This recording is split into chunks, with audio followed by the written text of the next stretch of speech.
Assalamualaikum warahmatullahi wabarakatuh. Salam dan bahagia Bapak Ibu guru hebat.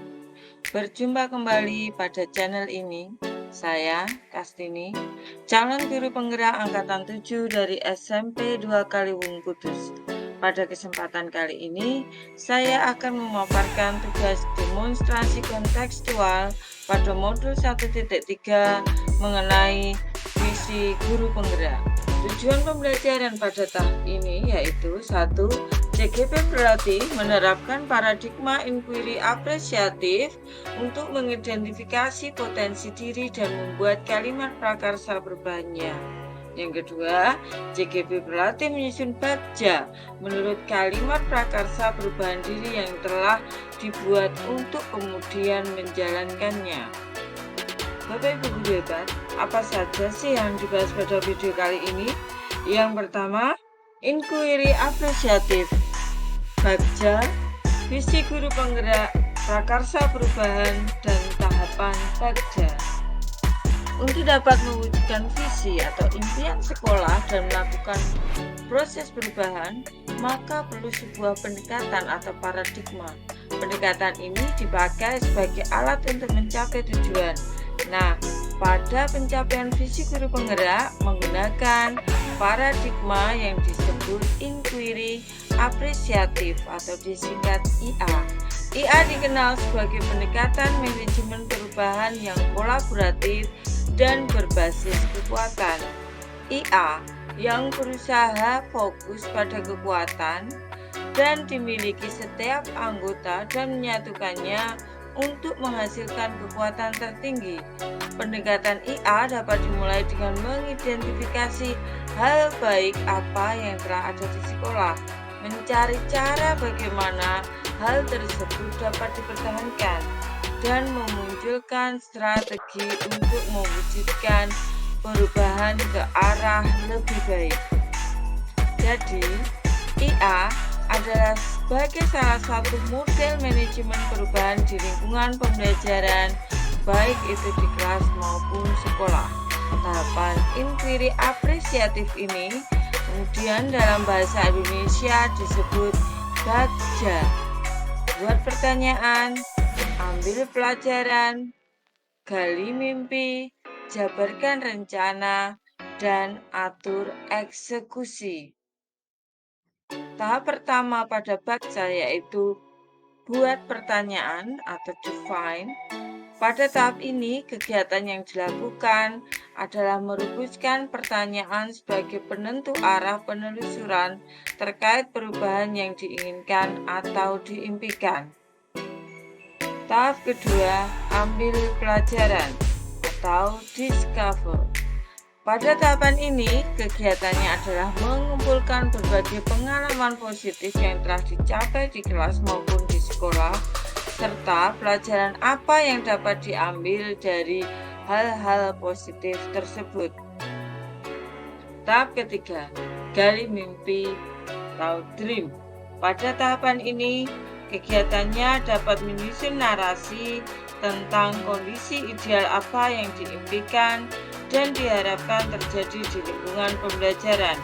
Disinilah visi benar-benar dirumuskan dengan jelas.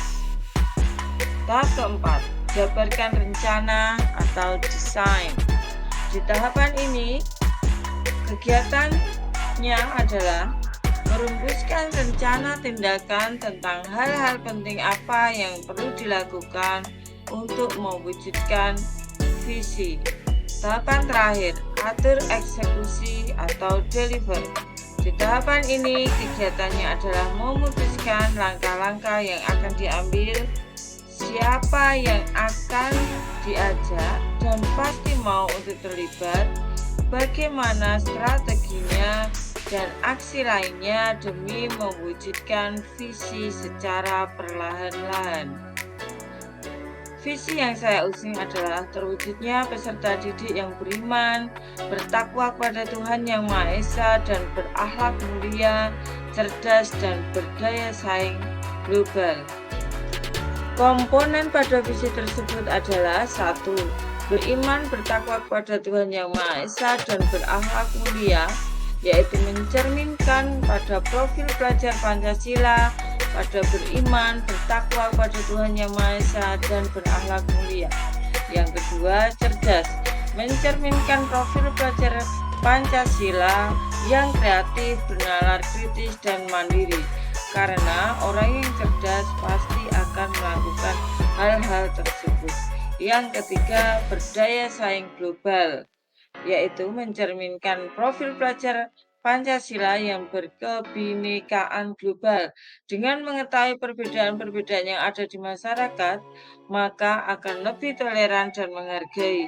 Hal ini dapat membantu mereka dalam berdaya saing terhadap kemampuan mereka. Dari visi tadi, maka di sini saya mengambil prakarsa perubahan yang bertujuan mencapai visi tersebut, yaitu mengembangkan pembiasaan yang dapat meningkatkan iman, takwa, dan akhlak mulia anak. Kenapa ini saya pilih? Iman, takwa, dan berakhlak mulia merupakan dasar atau tolak ukur diri untuk melakukan perubahan-perubahan yang lainnya.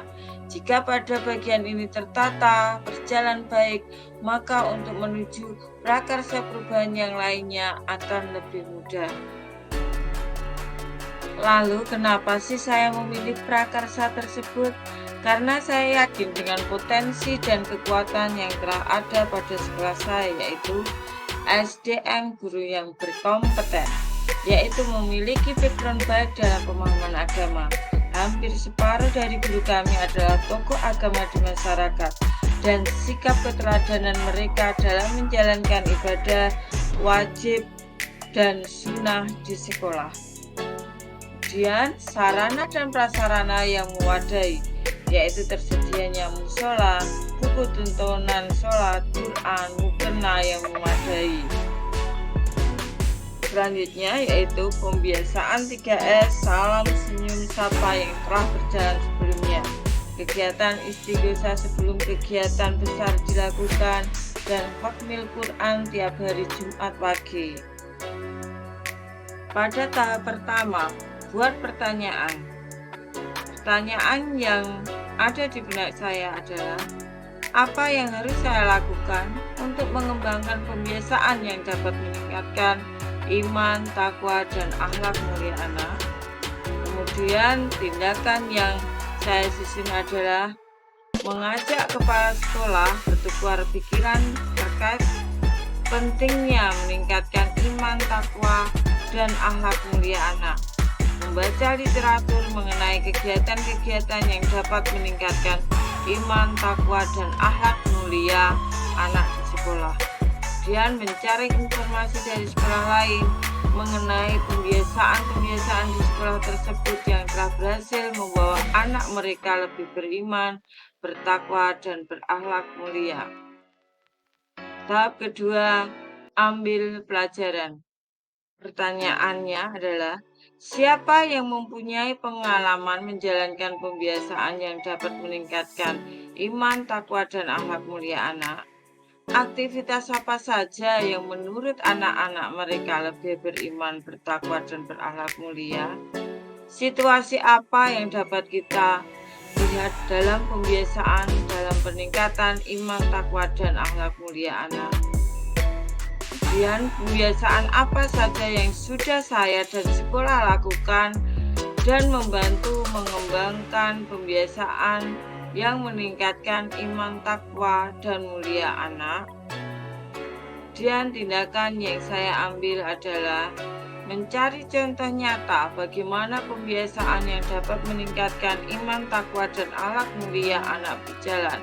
Misalnya dengan wawancara, observasi, studi literatur, dan kolaborasi. Kegiatan yang kedua yaitu mewawancara atau survei pengalaman atau pendapat guru, pengawas sekolah, murid, dan orang tua. Tahap selanjutnya, gali mimpi. Pertanyaannya, apakah kebiasaan-kebiasaan baru yang saya bayangkan terjadi jika pembiasaan meningkatkan iman, takwa, dan akhlak mulia berjalan baik? Kemudian tindakannya yaitu membuat deskripsi sikap saya dalam merespon anak yang lalai lewat survei. Tentu hasilnya lebih toleran dan mengarahkan tenaga dan pikiran saya untuk menuntun anak mengambil pikirannya, bukan menghakimi anak. Membuat daftar kebiasaan baru yang saya akan peroleh dari literatur dan observasi. Selanjutnya, membuat gambaran sikap dan respon anak atas kelalaian yang mereka buat melalui wawancara. Tentu hasil, anak-anak tidak lagi lalai dalam menjalankan kebiasaan, memperbaiki, dan semakin mandiri. Jabarkan rencana. Pertanyaannya, apa langkah pertama yang bisa saya lakukan untuk mengembangkan kebiasaan yang dapat meningkatkan iman, takwa, dan akhlak mulia anak? Apa langkah terobosan yang bisa saya lakukan untuk menguatkan kebiasaan di sekolah? Tindakan yang saya lakukan yaitu membuat daftar pertanyaan-pertanyaan untuk berdialog bersama anak-anak tentang apa saja kebiasaan yang menunjukkan iman, takwa, dan akhlak mulia. Melakukan dialog bersama kepala sekolah dan guru mengenai program pembiasaan penguatan, misal pelaksanaan pembiasaan dan pendampingan terhadap anak ketika melakukan pembiasaan tersebut.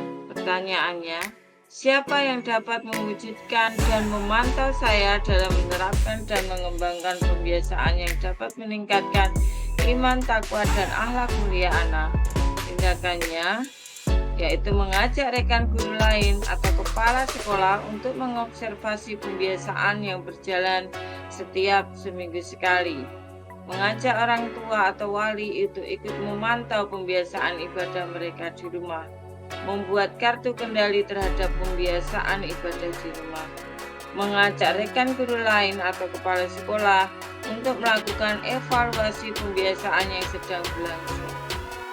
Kemudian membuat rencana tindak lanjut terhadap pembiasaan yang sedang berlangsung. Demikian tahapan baca yang telah saya rancang untuk dapat mewujudkan prakarsa perubahan yang telah saya sampaikan. Terima kasih perhatiannya. Wassalamualaikum warahmatullahi wabarakatuh.